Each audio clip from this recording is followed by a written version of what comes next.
ಕಾರಣ ಒಂದೇ, ಇವಾಗ ನಿಮ್ಗೆ ಗೊತ್ತು, ನ್ಯೂಸ್ ಚಾನಲ್ ಎಲ್ಲ ಓಡ್ತಾ ಉಂಟು. ಕೊತ್ತಲ್ವಾಡಿ ಮೂವಿಯಲ್ಲಿ ಆಕ್ಟಿಂಗ್ ಮಾಡಿದ್ದಾರೆ, ಇವ್ರಿಗೆ ಪೇಮೆಂಟ್ ಬರಲಿಲ್ಲ ಹೇಳಿ. ಮೇಯ್ನ್ ಆಗಿ ಹೇಳಬೇಕು ಅಂದ್ರೆ, ನಾನು ಯಾವ ನ್ಯೂಸ್ ಚಾನಲ್ ಅವ್ರಿಗೂ ಕಂಪ್ಲೇಂಟ್ ನಾನು ಮಾಡಿದ್ದೇ ಇಲ್ಲ. ನಾನು ಯಾರ ಹತ್ರನೂ ಹೋಗಿ ಕಂಪ್ಲೇಂಟೇ ಮಾಡಲಿಲ್ಲ. ಸ್ಟೇಷನಲ್ಲಾಗಲಿ ಇನ್ನೊಂದೆಲ್ಲೋ ಹೋಗಿ ನಾನು ಕಂಪ್ಲೇಂಟ್ ಮಾಡಲಿಲ್ಲ. ನಂಗೆ ಗೊತ್ತಿಲ್ಲ ಅದು ವಾಯ್ಸ್ ರೆಕಾರ್ಡ್ ಹೇಗೆ ಲೀಕ್ ಆಗಿದೆ ಅಂತ. ಬಟ್ ನಾನು ಲೀಕ್ ಯಾರು ಮಾಡಿದಾರೋ ಅವ್ರಿಗೆ ಥ್ಯಾಂಕ್ ಯು ಹೇಳ್ತೇನೆ. ಯಾಕಂದರೆ ನಾವು ಯಾವತ್ತೂ ಕಂಪ್ಲೇಂಟ್ ರೈಸ್ ಮಾಡಬೇಕು ಅಂತ ಇತ್ತು. ನಂಗೆ ಬ್ಯಾಕ್ ಬೋನ್ ಅಂತೇಳಿ ಯಾರ್ದು ಸಪೋರ್ಟ್ ಇಲ್ಲದೆ ಇರೋದ ಕಾರಣ ನಾನು ಇದ್ದೆ ಹೀಗೇನೆ. ಇವರಿಂದ ಹೆಲ್ಪ್ ಆಗಿದೆ. ಯಾರು ನನಗೆ ವಾಯ್ಸ್ ರೆಕಾರ್ಡ್ ಲೀಕ್ ಮಾಡಿದ್ದಾರೆ ಅವರಿಂದ ತುಂಬ ಹೆಲ್ಪ್ ಆಗಿದೆ. ಇನ್ನೊಂದೆಂತ ಅಂದರೆ, ಇನ್ನೊಂದು ಹೇಳ್ತೇನೆ, ಅದು ವಾಯ್ಸ್ ರೆಕಾರ್ಡ್ ಇವಾಗದ್ದು ಅಲ್ಲ. ನನಗೆ ಯಾವಾಗ ₹1 ಪೇಮೆಂಟ್ ಸಿಗದೆ ಇರೋ ಟೈಮ್ ಇತ್ತಲ್ವ, ಆ ಟೈಮಲ್ಲಿ ನಮ್ಮಮ್ಮ ಸಿಟ್ಟಲ್ಲಿ ಮಾತಾಡಿರುವಂಥದ್ದು.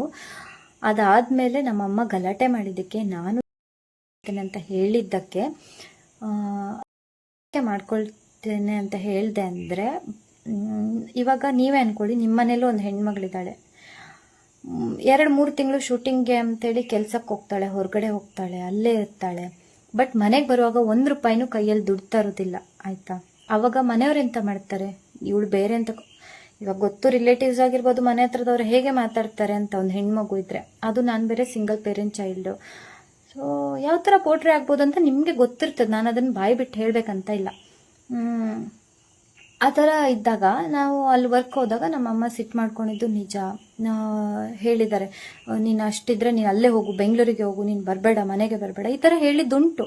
ನಾನು ಅಷ್ಟು ಟೆನ್ಷನಲ್ಲಿ ಫುಲ್ ಹತ್ತು. ಯಾಕಂದರೆ ಕೋಆರ್ಡಿನೇಟರು ಸಪೋರ್ಟ್ ಮಾಡ್ತಾ ಇಲ್ಲ, ಈ ಕಡೆ ಇವ್ರು ಡೈರೆಕ್ಟರ್ನವರು ಇದು ಮಾಡ್ತಾ ಇಲ್ಲ, ಬ್ಲಾಕ್ ಮಾಡಿ ಇಟ್ಟಿದ್ದಾರೆ ನಮ್ಮನ್ನು.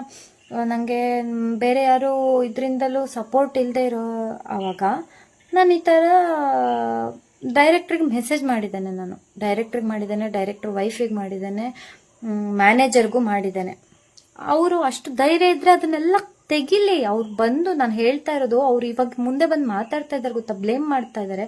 ಅವ್ರು ಅಷ್ಟು ಧೈರ್ಯ ಇದ್ರೆ ನನ್ನ ಇದ್ರದ್ದೆಲ್ಲ ತೆಗಿಲಿ. ಯಾಕಂದ್ರೆ ಐ ಆಮ್ ಸೋ ಸಾರಿ, ನಂಗೆ ಅದನ್ನ ಪ್ರೂಫ್ ಕೊಡ್ಲಿಕ್ಕೆ ಆಗುದಿಲ್ಲ. ಯಾಕಂದ್ರೆ ನಂದು ಹಳೆ ಮೊಬೈಲ್ ಇತ್ತು, ಇದೇ ಮೊಬೈಲ್ ಯೂಸ್ ಮಾಡ್ತಿದ್ದದ್ದು ನಾನು. ಈ ಮೊಬೈಲಲ್ಲಿ ನನ್ನ ವಾಟ್ಸ್ಆ್ಯಪ್, ಇನ್ಸ್ಟಾಗ್ರಾಮ್ ಇದು ಪ್ರತಿಯೊಂದು ಇತ್ತು, ಚಾಟ್ ಮಾಡಿರೋದು. ಯಾಕಂತಂದ್ರೆ ಒಂದಲ್ಲ ಒಂದು ಇದನ್ನ ಯೂಸ್ ಆಗ್ತದೆ ಅಂತೇಳಿ ನಾನೆಲ್ಲ ಇಟ್ಕೊಂಡಿದ್ದೆ. ನನ್ನ ಮೊಬೈಲ್ ಇದ್ದು ಡಿಸ್ಪ್ಲೇ ಹೋಯ್ತಾ ಇದ್ರದ್ದು. ಇವಾಗ ಸೈಡಲ್ಲಿ ಒಂದು ಲೈನ್ ಕಾಣಿಸ್ಬೋದೇನೋ, ಫುಲ್ ಡಿಸ್ಪ್ಲೇ ಹೋಗಿರೋದ್ರಿಂದ ಅದು ಫುಲ್ ಹೋಗಿದೆ, ಅದು ಎಂತ ಸಹ ಇಲ್ಲ, ಫುಲ್ ಹೋಗಿತ್ತು. ಅದಾದ್ಮೇಲೆ ನಾನು ಹೊಸ ಮೊಬೈಲ್ ತಗೊಂಡೆ. ಇದು ನನ್ನ ಅಮ್ಮಂಗೆ ಈಗ ರಿಪೇರಿ ಸರಿ ಮಾಡಿಸಿ ನನ್ನ ಅಮ್ಮಂಗೆ ಕೊಟ್ಟಿದ್ದೇನೆ ಇದು ಫೋನು. ಬಟ್ ಅದು ಚಾಟಿಂಗ್ ಏನಿತ್ತು ಅದೆಲ್ಲ ಹೋಗಿದೆ. ಅಗೇನ್ ನಾನು ಮೊಬೈಲಲ್ಲಿ ನಾನು ಇನ್ಸ್ಟಾಲ್ ಮಾಡಿಕೊಂಡು ಆ್ಯಪ್ ಅದನ್ನು ಬ್ಯಾಕಪ್ ಮಾಡ್ಲಿಕ್ಕೆ ಟ್ರೈ ಮಾಡಿದ್ರು, ಆಗಲಿಲ್ಲ. ಬಟ್ ಕೆಲವು ಕಾಲ್ ರೆಕಾರ್ಡ್ಸ್ ಇತ್ತು, ಬಿಕಾಸ್ ನಾನು ಬೇರೆಯವರಿಗೆ ಶೇರ್ ಮಾಡಿರೋದ್ರಿಂದ ಕೆಲವು ಕಾಲ್ ರೆಕಾರ್ಡ್ಸ್ ಇತ್ತು ನನ್ನ ಹತ್ರ. ಎಂತ ಆಯಿತು ಅಂದರೆ, ಇವಾಗ ನನ್ನ ಮೇಲೆ ಬ್ಲೇಮ್ ಮಾಡ್ತಾ ಇರೋದು ನಾನು ದುಡ್ಡಿನ ಆಸೆಗೆ ವಾಪಸ್ ಬಂದಿದ್ದೇನೆ ಅಂತ. ಸರ್, ಒಂದು ಹೇಳ್ತೇನೆ, ಅವ್ರು ಹೇಳ್ತಾ ಇರೋದು ಎಂತ ಅಂದರೆ, ಯಶಿದಮ್ಮ ಪ್ರೊಡ್ಯೂಸರ್ ಅಂತ ಗೊತ್ತಿರಲಿಲ್ಲ ಇವರಿಗೆ, ಓಕೆನಾ? ಮೇಯ್ನ್ ಇನ್ನೊಂದು ಟಾಪಿಕ್ ಎಂತ ಅಂದರೆ, ಅವ್ರು ಹೇಳ್ತಾ ಇರೋದು ಪೇಮೆಂಟ್ ಫುಲ್ ತಕ್ಕೊಂಡು ಥ್ಯಾಂಕ್ ಯು ಅಂತ ಕಳಿಸಿದ್ದಾರೆ. ಎಸ್ ಸರ್, ನಾನು ಥ್ಯಾಂಕ್ ಯು ಕಳಿಸಿದ್ದೇನೆ. ಯಾವಾಗಂದ್ರೆ ಎಂತಕ್ಕಂದ್ರೆ, ನೀವೇ ಯೋಚನೆ ಮಾಡಿ, ನೀವೇ ನನ್ನ ಪ್ಲೇಸಲ್ಲಿ ಇವಾಗ ವಿಡಿಯೋ ಯಾರು ನೋಡ್ತಾ ಇದ್ದೀರಿ, ನೆಕ್ಸ್ಟ್ ಯಾರು ನೋಡ್ತೀರಿ, ನೀವೇ ಕುತ್ಕೊಂಡು ಒಂದ್ಸಲ ನನ್ನ ಪ್ಲೇಸಲ್ಲಿ ಕುತ್ಕೊಂಡು ಯೋಚನೆ ಮಾಡಿ. ಅಷ್ಟು ಸಿಟ್ಟಲ್ಲಿ, ಪ್ರೆಷರಲ್ಲಿ ಪರಿಸ್ಥಿತಿ, ಅಳ್ತಾ ಇದ್ದೇನೆ, ನನಗೆ ಪೇಮೆಂಟ್ ಕೊಡ್ತಾ ಇಲ್ಲ, ಇವರು ಎಷ್ಟು ಒದ್ದಾಡಿದ್ರು. ಆ ಟೈಮಲ್ಲಿ, ಇಲ್ಲಮ್ಮ ನಿಂಗೆ ನಾನು ಇಷ್ಟೇ ಕೊಡುದು, ನಿಂದು ಫುಲ್ ಇದು ಮಾಡ್ಲಿಕ್ಕೆ ಆಗುದಿಲ್ಲಮ್ಮ, ನೀನು ಎಂತ ಬೇಕಿದ್ರು ಮಾಡ್ಕೊ, ನಿಂಗೆ ಇಷ್ಟೇ ಕೊಡುದು ಅಂತ ಹೇಳಿ ನನಗೆ ಟೋಟಲ್ 35,000 ಕ್ಲಿಯರ್ ಮಾಡಿದ್ದಾರೆ. ನನಗೆ 48 ಬರಬೇಕಿದ್ದದ್ದು 35,000 ಕ್ಲಿಯರ್ ಮಾಡಿರ್ತಾರೆ. ಆವಾಗ ನಾನೆಂತ ಅನ್ಕೊಳ್ತೇನೆ ಹೇಳಿ, ಅಷ್ಟು ಬೇಜಾರಲ್ಲಿರುವಾಗ ಒಂದು ₹10 ಬಂದರೂ ಸಾಕು ಅಂತ ಮನಸ್ಸಲ್ಲಿ ಇದ್ದೇ ಇರ್ತದೆ. ಹೌದಾ? ಅಷ್ಟು ಆಗುವಾಗ ಮನೆಯವ್ರಿಗೆ ಕೊಡಬೇಕು, ಮನೆಯವರಿಗೆ ಪ್ರೂಫ್ ಕೊಡಬೇಕು, ನಾನು ವರ್ಕಿಗೆ ಹೋಗಿದ್ದೇನೆ. ಆವಾಗ ಒಂದು ₹10 ಬಂದರೂ ಸಾಕು ಅಂತ ಮನಸ್ಸಲ್ಲಿ ಇದ್ದೇ ಇರ್ತದೆ. ಆ ಟೈಮಲ್ಲಿ ನನಗೆ ಅಷ್ಟು ಬಂದಾಗ ನಾನು ಸಿಟ್ಟಲ್ಲಿ, ಖುಷಿಯಿಂದ ಅಲ್ಲ, ಸಿಟ್ಟಲ್ಲಿ, ಅಟ್ಲೀಸ್ಟ್ ಇಷ್ಟು ಕೊಟ್ರಲ್ಲ, ಇಷ್ಟು ಮೋಸ ಮಾಡಿ ಇಷ್ಟು ಕೊಟ್ರಲ್ಲ ಅಂತೇಳಿ ಥ್ಯಾಂಕ್ ಯು ಅಂತ ಕಳಿಸಿದ್ದೇನೆ. ನೀವೇ ಹೇಳಿ, ಒಬ್ರು ಏನಾದ್ರೊಂದು ಮಾಡ್ತಾರೆ ಅಥವಾ ನೀವು ಇದು ಮಾಡಿದ ಏನೋ ಹೆಲ್ಪ್ ಮಾಡ್ತಾರೆ ಅಥವಾ ದುಡ್ಡೇನೋ ಕೊಡ್ತಾರೆ ಅಂದಾಗ ಥ್ಯಾಂಕ್ ಯು ಅಲ್ಲದೆ ಇನ್ನೇನು ಬೈಲಿಕ್ಕೆ ಆಗ್ತದ? ಅವರನ್ನ ಬೈಲಿಕ್ಕೆ ಆಗ್ತದ?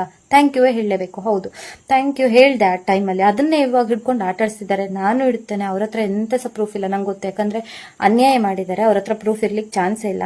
ನಾನು ಇಡ್ತೇನೆ ನೋಡಿ ಪ್ರೂಫು. ನೀವೇ ಹೇಳಿ, ಸೆಕೆಂಡ್ ಸ್ಕೆಡ್ಯೂಲ್ಗೆ ಅವ್ರು ಮಾತಾಡಿದ ನನ್ನ ಹತ್ರ ಅವ್ರ ಕಾಲ್ ರೆಕಾರ್ಡ್ ಉಂಟು. ನಾನು ಇದರಲ್ಲಿ ಪ್ಲೇ ಮಾಡ್ಲಿಕ್ಕೆ ಕಷ್ಟ ಆಗ್ತದೆ, ಯಾಕಂದ್ರೆ ತುಂಬಾ ಲಾಂಗ್ ವಿಡಿಯೋ ಆಗೋದ್ರಿಂದ. ಪ್ಲೇ ಮಾಡ್ಲಿಕ್ಕೆ ಆದ್ರೆ ನಾನು ಖಂಡಿತ ಮಾಡ್ತೇನೆ ನೆಕ್ಸ್ಟ್.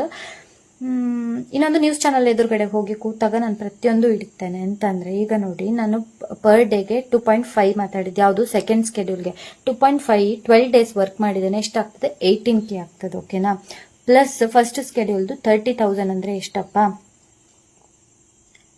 48,000. ನಂಗೆ ಕೊಟ್ಟದೆಷ್ಟು? 35,000. ನಾನು ಹೇಳಿದೆ ಪೆಂಡಿಂಗ್ ಇರೋದು 13,000.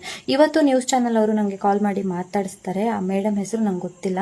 ಅವ್ರ ಹತ್ರನೂ ಮೇಡಮ್ ಇಷ್ಟೇ ಹೇಳಿರೋದು, ನೋಡಿ ನಂಗೆ ಅವರಿಂದ ಎಕ್ಸ್ಟ್ರಾ ₹1 ಬೇಡ, ನಂಗೆ 35,000 ಕೊಟ್ಟಿದ್ದಾರಲ್ಲ, ಸಾಯ್ಲಿ, ಅದು ಅಲ್ಲಿಗೆ ಮುಗೀತದು. ಕರ್ಮ ಅನ್ನೋದು ದೇವರು ದೇವರು, ನಾನು ನಂಬೋ ಕೊರಗಜ್ಜಾಗ್ಲಿ, ನಾನು ನಂಬೋ ಮಂತ್ರ ದೇವತೆ ಆಗಲಿ, ರಾಯರಾಗಲಿ, ಇವರೆಲ್ಲ ಇರೋದು ನಿಜ ಆದರೆ ಆ ಕರ್ಮ ಅನ್ನೋದು ರಿಟರ್ನ್ ತಾಗ್ತದೆ. ಇವತ್ತು ಕಣ್ಣೀರು ಹಾಕ್ಸಿದ್ದಾರೆ, ಎಷ್ಟೋ ದಿನದಿಂದ ಕಣ್ಣೀರು ಹಾಕ್ತಿದ್ದೇನೆ, ಅಷ್ಟು ಕಣ್ಣೀರು ಹಾಕಿದ್ದೇನೆ. ಅದು ಕರ್ಮ ಅನ್ನೋದುಂಟಲ್ಲ, ಅವ್ರು ಇವಾಗ ದುಡ್ಡಿರ್ಬೋದು, ಮೆರಿಬಹುದು, ಅಥವಾ ನಿಮ್ಗೆ ಗೊತ್ತು ಸೋಷಿಯಲ್ ಮೀಡಿಯಾದಲ್ಲಿ ಹೀಗಿದ್ದದ್ದು ಹೀಗೆ ಸಾಕ್ತದೆ, ಹೀಗಿದ್ದದ್ದು ಹೀಗೆ ಸಾಕ್ತದೆ, ದೋಸೆ ಕರಟಿ ಹೋಗಿದೆ ಅಂತಾನು ಹೇಳ್ತಾರೆ, ದೋಸೆ ಬೆಂದಿದೆ ಅಂತಾನು ಹೇಳ್ತಾರೆ.